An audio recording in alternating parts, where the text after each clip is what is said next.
In a town where traditions ran deep and heirlooms were passed down through generations, there was one item that no family wished to inherit: a porcelain doll with raven black hair and piercing blue eyes.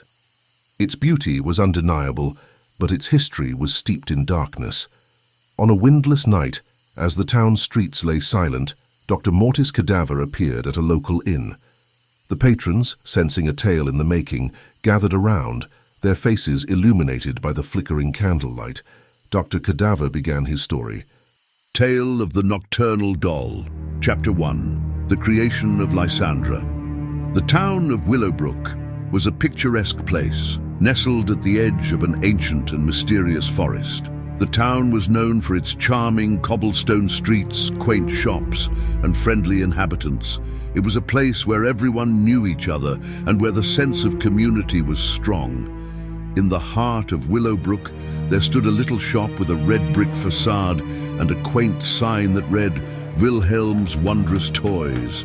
The shop was owned by Wilhelm, a renowned toy maker known for his exquisite dolls and toys. Each piece was crafted with meticulous detail and unparalleled skill, making them highly sought after by collectors and children alike. Wilhelm was a tall and imposing figure with a bushy beard that covered most of his face and kind eyes that twinkled with a hint of sadness. His hands, though rough and calloused from years of work, moved with a precision and delicacy that belied his imposing appearance. Wilhelm's heart was once full of joy and laughter, thanks to his beloved daughter Eliza. She was a bright and cheerful girl with a love for dolls and a vivid imagination. She would spend hours in her father's workshop, watching in awe as he crafted his beautiful dolls. Her laughter would fill the room, and her tiny hands would often reach out to touch the delicate porcelain faces of the dolls. But then tragedy struck. Eliza fell ill with a mysterious fever that took her life in just a matter of days. Wilhelm was devastated. His world crumbled around him, and the light that had once filled his life was extinguished. The once vibrant and lively workshop became a place of sorrow and grief. In his grief, Wilhelm decided to craft a doll in the image of his beloved daughter. He poured all his love, grief, and skill into creating Lysandra, a porcelain doll with raven black hair and piercing blue eyes, a mirror image of Eliza.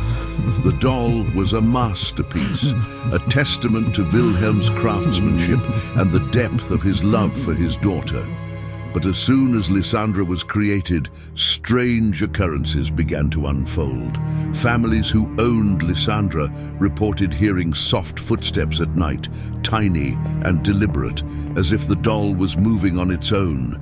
Children would wake up to find the doll seated at the foot of their beds, its blue eyes seemingly watching them with an intensity that was unsettling.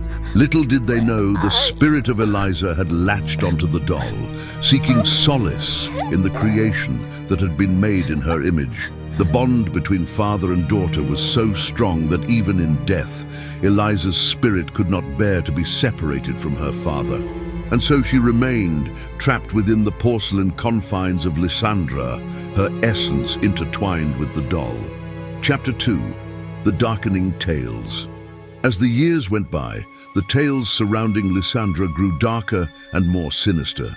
Pets would go missing, only to be found in the doll's vicinity, their bodies lifeless and eyes wide open in terror. Whispers of the doll's malevolent nature spread throughout the town, and Lysandra was passed from one family to another, each eager to rid themselves of its ominous presence. It was during this time that a young girl named Ilara moved to Willowbrook with her family. Ilara was a curious and intelligent girl with a keen interest in the supernatural. Her grandmother, a wise old woman with a wealth of knowledge about ancient spells and spirits, had passed down tales of the supernatural to Ilara, sparking her interest in the unknown. Ilara's grandmother, Agatha, was a well-known figure in the town. She was known for her vast knowledge of ancient spells, herbs, and spirits.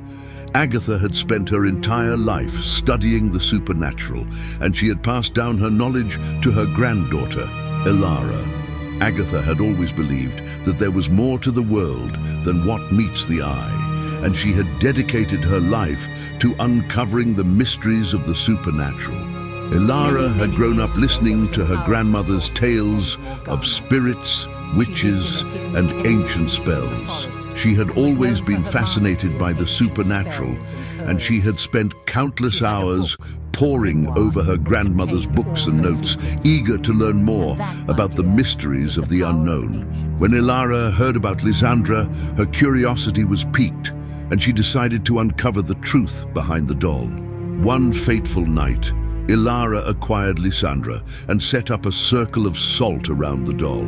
She began a ritual to communicate with the spirit within. To her astonishment, the spirit of Wilhelm's daughter Eliza emerged, revealing her tragic tale. Ilara was not frightened by the spirit's appearance.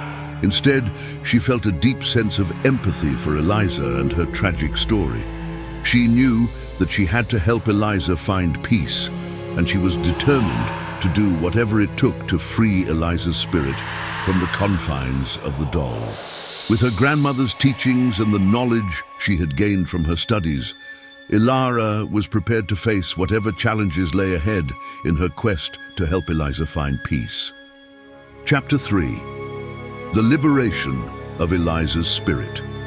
Ilara, armed with the knowledge passed down by her grandmother Agatha, was prepared to face the dark spirit that had taken residence within the doll. She knew that the spirit of Wilhelm's daughter, Eliza, had been wrongfully accused of witchcraft and met a cruel fate at the hands of the townsfolk. Her spirit, filled with anger and sorrow, had latched onto the doll, seeking vengeance for her untimely death.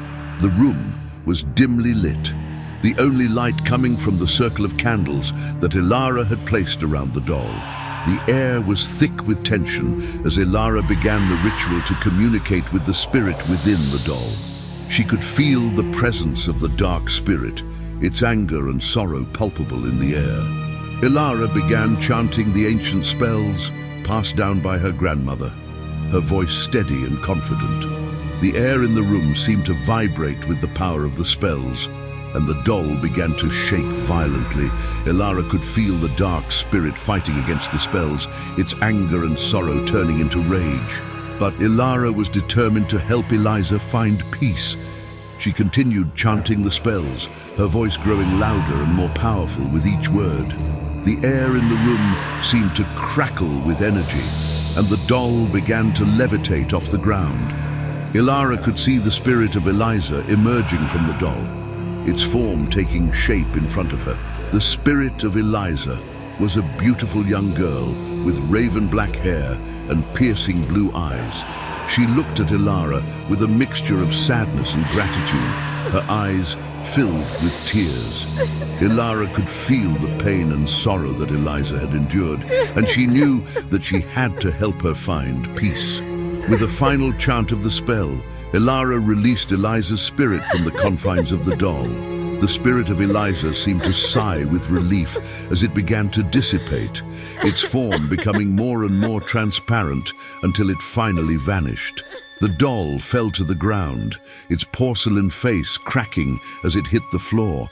Ilara felt a wave of relief wash over her as she realized that she had succeeded in freeing Eliza's spirit. She knew that Eliza was now at peace, free from the pain and sorrow that had bound her to the doll. The town, grateful for Ilara's bravery, ensured that the tale of the Nocturnal doll would be told as a cautionary tale, a reminder of the consequences of blind fear and prejudice.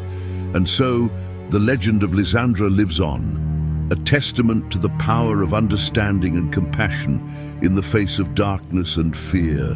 For even in the darkest of times, there is always a glimmer of hope, a chance for redemption and peace. With a tip of his hat, Dr. Mortis Cadaver vanished into the night, leaving the inn's patrons with a tale of the Nocturnal doll that would be passed down for generations. The story, rich with dark twists and haunting imagery, had captivated the audience, leaving them in a state of awed silence as they processed the chilling tale. The Nocturnal doll, with its porcelain face and glassy eyes, seemed to come alive in the minds of the listeners, its sinister presence lingering in the shadows of the inn. The fire in the hearth crackled and popped, casting eerie shadows that danced along the walls, adding to the otherworldly atmosphere. The patrons, their faces pale and their eyes wide, sat transfixed, the weight of the story settling over them like a thick blanket. The tale was not just a mere story, it was a warning, a cautionary tale that spoke of the dangers that lurk in the shadows, waiting to prey on the unsuspecting. As the night wore on and the fire burned low, the patrons would eventually retire to their rooms, but the tale of the nocturnal doll would remain etched into the fabric of the inn itself. It would be retold time and time again, each telling adding to its legend, until it became an integral part of the inn's history, a haunting reminder of the night when Dr. Mortis Cadaver had graced them with his presence and left them with a story that would echo through the ages. If you enjoyed our extended audio storytelling, please give us a like and share. Also, don't forget to subscribe to our channel to get more of Dr. Mortis Cadaver's collections. Your support helps us continue to bring you the most chilling and thrilling tales from the depths of Dr. Mortis Cadaver's vault. Thank you for listening, and remember, the darkness is always waiting, just around the corner.